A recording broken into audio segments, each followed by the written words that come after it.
I mean, you're gonna leave a family in a homeless shelter over lies. Come on, man. It's you know crazy. What I'm saying? I mean, you can't call this guy your brother. What do you think your brother would do to you right now? Real life.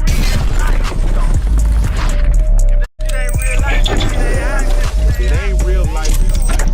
Just a real life street Starz. You know what time it is. Right, we talking about Fat Joe. We all know Fat Joe's repping the streets, right? Did you ever fear for your life? 2.3 million is a lot. People get knocked out for way less. I mean, I've had problems before. You know what I'm saying? With other sources. I'm used to the shit. You know what I'm saying? I mean, there's got to be somebody on the right side of history. You know what I'm saying? I can't. What am I to do? If I didn't do this, what kind of situation would she be in right now? You know what I'm saying? Would she still be at the homeless shelter? Would she just have a regular minimal job? Would the kids be, okay like they are now? You know what I'm saying? Would Jelly Bean still be sending fake royalty statements from 2014 to 2025 to right now? You know what I'm saying? And even if she did recoup from the 6 figures it was when we saw it, like, is he only going to be paying her like $2,000-$3,000 every biannual and, more lies in the royalty statement? I mean, who knows? Seeing all this, did it get personal with you? It's just knowing how it was playing out and the things that he was doing? Well, I mean, I didn't have any interactions with Joe, but I deal with some of his friends on the administration. Right. I help some of his people out that, some of his alumni, let's say, rap alumni. Right. And they just want me to do the job. They don't want me to talk to them. I don't think they want to tell Joe, like, oh yeah, I work with this guy, he's getting me my money. You know what I'm saying? Like, yeah. they just let me do the work. And that's all good, you know what I'm saying? Right. But no, he obviously, Joe knows exactly who I am. Right. How do you feel about him? Just how do I feel about him? Yeah, you personally. I think he's low quality. Mm-hmm. I mean, you're gonna leave a family in a homeless shelter over lies. Come on, man. Yeah, it's you know crazy. What I'm saying? I mean, you can't call this guy your brother. What do you think your brother would do to you right now?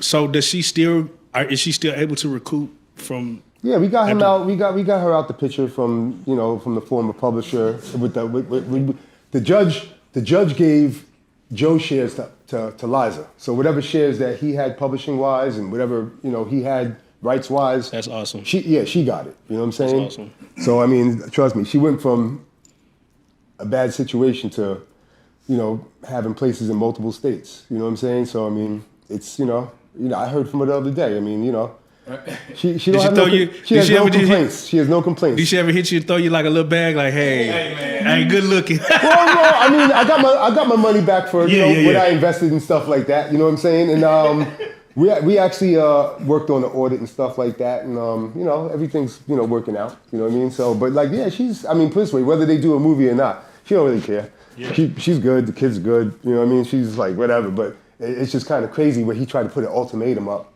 and then the whole industry goes with it. Yeah. You know what I'm saying? Like, I can't mess with her. I still can't mess with her. Even though she was right, I still can't mess with her. That is crazy. Wow.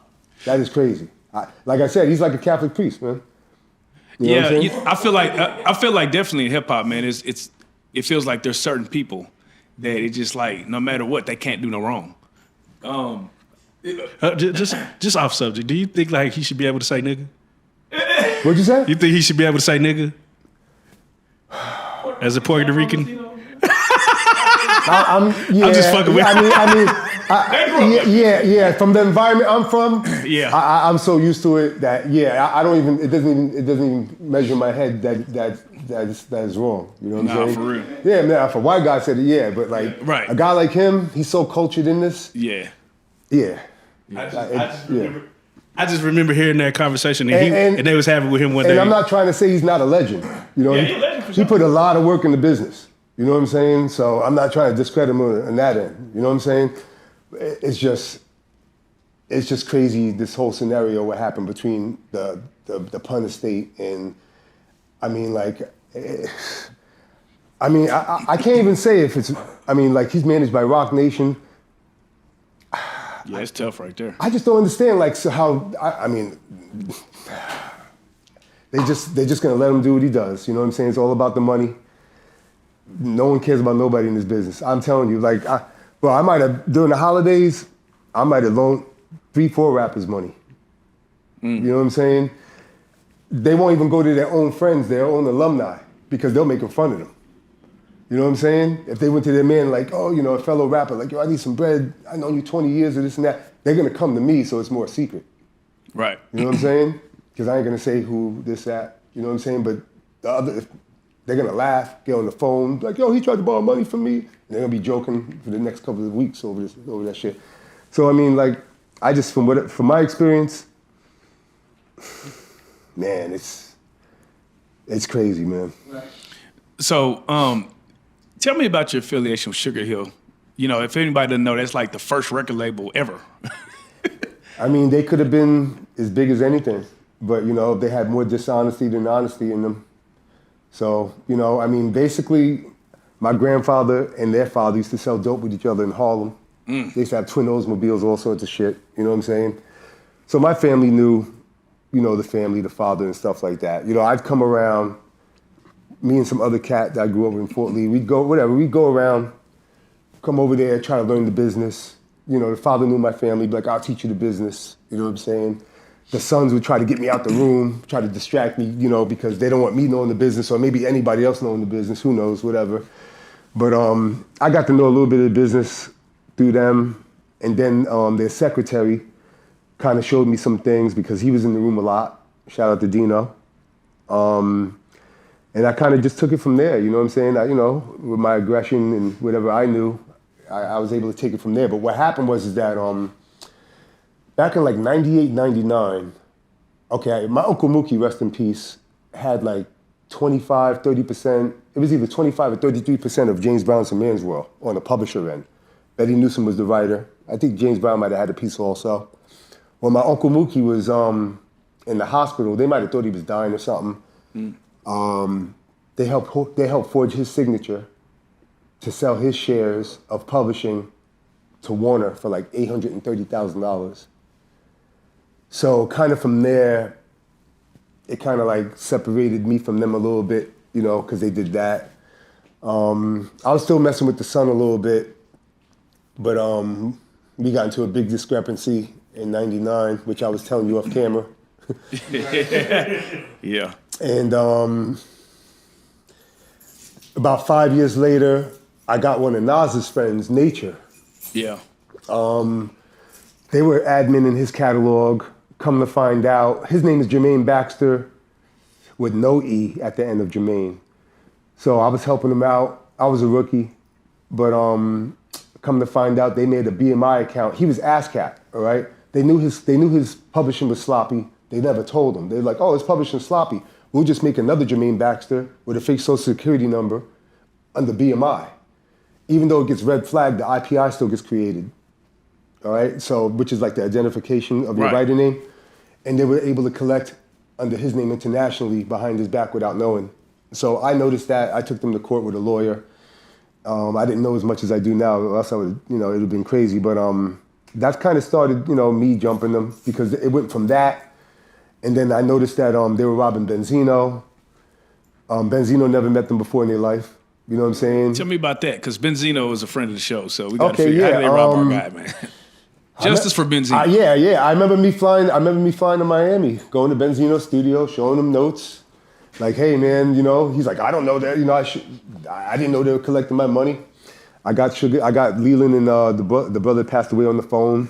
And you could tell they were fighting over the phone because the brother was saying too much, so Leland got him to hang up and stuff like that. But make a long story short, we wound up in court and settled. They were administrating his catalog for years without him knowing. Yeah. So I just want to get a clear cut to understand it. How does one been able to administer a catalog, like even if they're not knowing you? So they create something under your name? Well, what they used to do in the physical days, Okay. they go to Disco Mat, Sam Goody, Tower Records, if you know those stores or anything like that.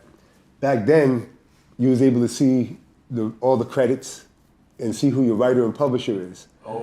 You know what I'm saying? So it might say Rook, ASCAP, Universal Publishing. Oh, okay, he's already protected. I can't steal from him. Oh. Then it might say another name and it just says ASCAP but no publisher. Oh, I can go in on him. Let me do some research. Oh shit, he ain't got no protection. I'm going in. You That's know what I'm saying? crazy. Oh, the original scammer. So you'd be able to see on the back of the credits back then who had a publisher and who didn't. So That's how they got Nature. They Real- reach out to you, like, hey, like, you know, real quick sidebar Foxy question. Brown, a few people they got. Real quick sidebar question. BMI versus ASCAP. As an artist, we never understood the difference. I mean, one takes more percentage than the other. If you notice, a lot of writers in the 60s and 70s were more, in the 50s and 60s were more with BMI, like a James Brown and some of those guys of that ilk were more with BMI, because ASCAP wouldn't survey black music then. They were more racist. They weren't trying to put no money in black people's pockets. So they had to see how prominent the black music got, and then they finally gave in and started surveying black music. But for decades, ASCAP would not survey no black music, period. Unless a white writer owned it.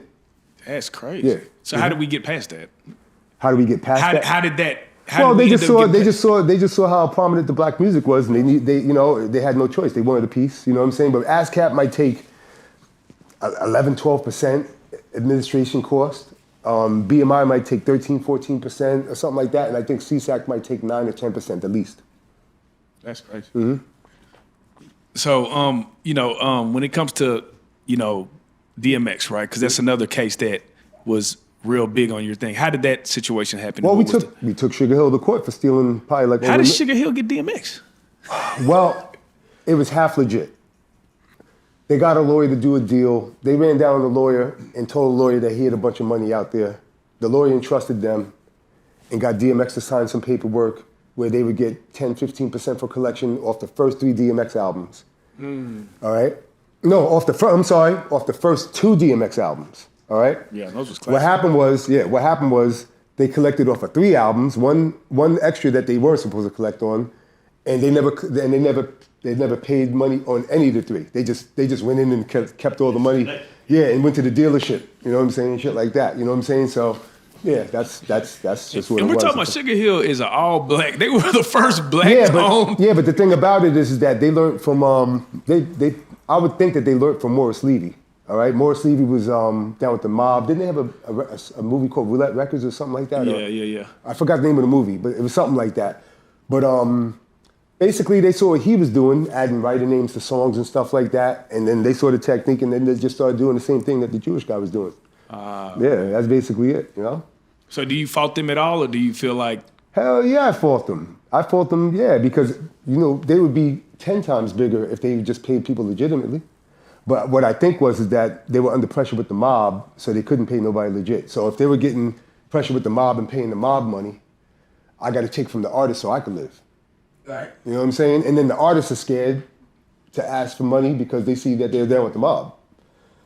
You know what I'm saying? So, well, that's just how it was. You know what I'm saying? And even to this day, they still got them under contracts. And I try to talk to a couple of these guys, but they just like to be abused. They like to be lied to. You know what I'm saying? Some of them think they got it half straight when they don't. They don't pay. They just continuing the handbook that was given to them, from the father or how Morris was doing it, whatever. They're just continuing the handbook. You know what I'm saying? So, what is the? We know there's a lot of gain from stealing, but when there's people out there like you that will be like, "Hey, they got your paper." Why? What is the motivation behind it when they know they're going to have to give it back eventually? I mean, they don't, man, bro. They play hard, man. They try their hardest not to give it back. They'll be like. I just spoke to one today. I got in the argument. There's only one left. I just spoke to him today. He's trying to scam one of my writers. Actually, it was Val Young, who sang "To Live and Die in L.A." You're right. They've been stealing her money since 2002. Yeah. All right, and he called her up. I was on the Star Report 3-4 days ago. All right, I was his co-host, talking about royalties and things like that, right? And he heard it. I'm sure he heard it, or somebody told me he heard it. So he tried to beat my client to the chase. He called her up today and offered her $7,200. $7,200 when they stole easy 6 figures. So, I mean, To Live and Die in L.A. She's on a bunch of Snoop songs. They're still holding 20 songs of hers, in certain places and things like that. I mean, they just They want her to take the 7,200, sign this paperwork so you can't come back at me. And then I came up. You know what I'm saying? So, I mean, he's willing to pay people back, but he's willing to pay people shorts. Right. You know?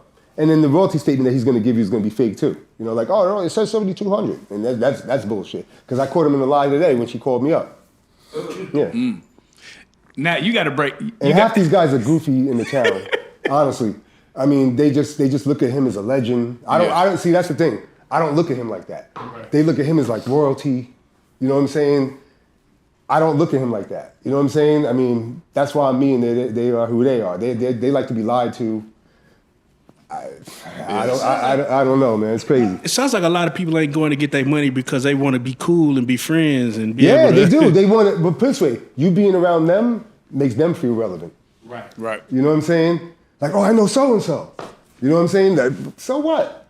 You know what I'm saying? Like you know, they got nothing in themselves, so they got to stand next to them to feel relevant. You know what I'm saying? This guy's a nobody. I mean, you look at it, he's a nobody. He's nobody. I mean, all he did was inherit, you know, a catalog. He's nobody. Yeah. He ain't shit. He ain't nobody.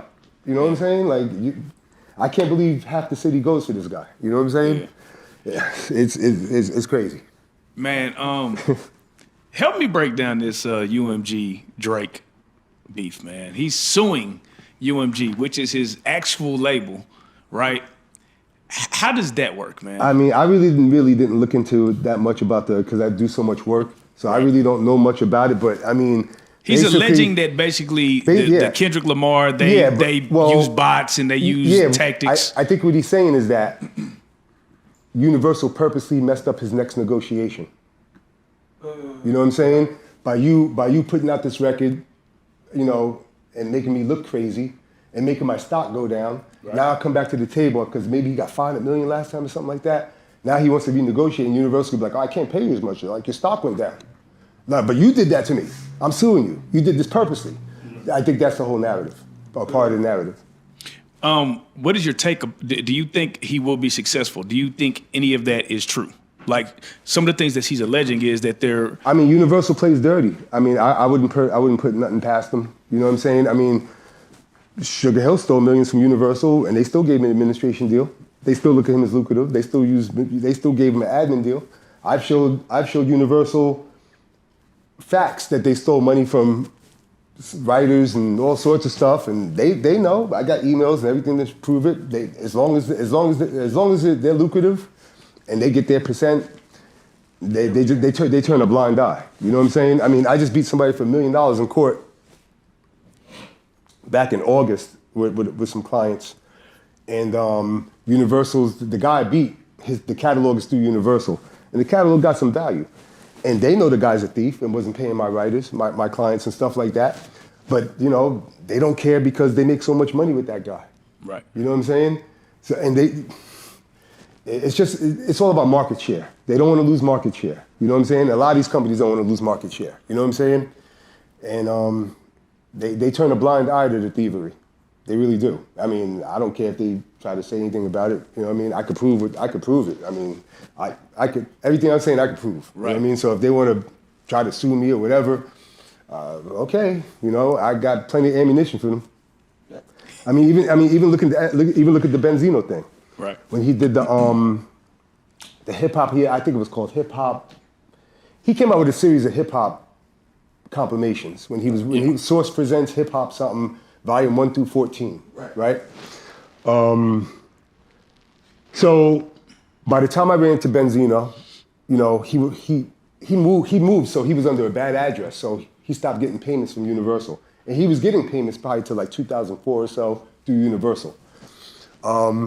After Iveen took Benzino to court over Eminem over defamation and stuff like that, it didn't work to Iveen's advantage. I think the case got thrown out and they had to pay for Benzino's lawyers and stuff like that. And all of a sudden, by the time I tried to collect after that court case, all of a sudden they put him under a he was cross-collateralized, which means that all projects had to recoup in order for you to get paid on one. And out of the 14 projects, they only have like 4 projects on the royalty statement, and they got them unrecouped for like $1.3 million, but they didn't put the other 8 projects on there, If he put the other 8 projects in there, he'd be in the black and he'd be getting money. So basically, it looks like they just took his paperwork in there and just threw it up in there and said, "You figure it out." You know what I'm saying? Just being emotional over the Eminem case. You know what I'm saying? Because, like I said, he got 14 projects on the royalty. He has 14 projects he put out, but on the royalty statement, there's only 4 projects that he's recouping off of. You know what I'm saying? If that's not demonic. Yeah. Why don't more artists sue their labels then?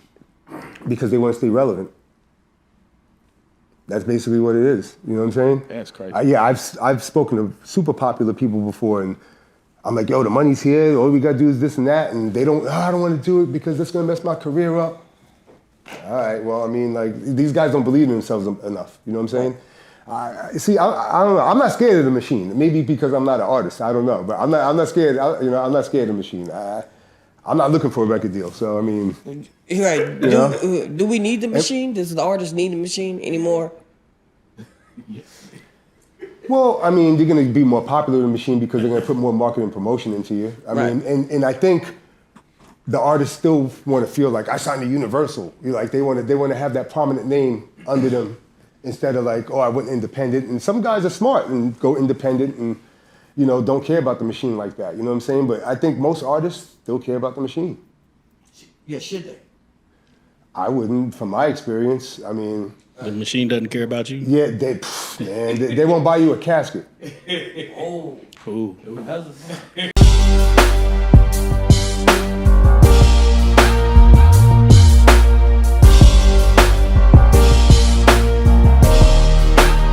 Shout out Reallyfe Street Starz, nigga.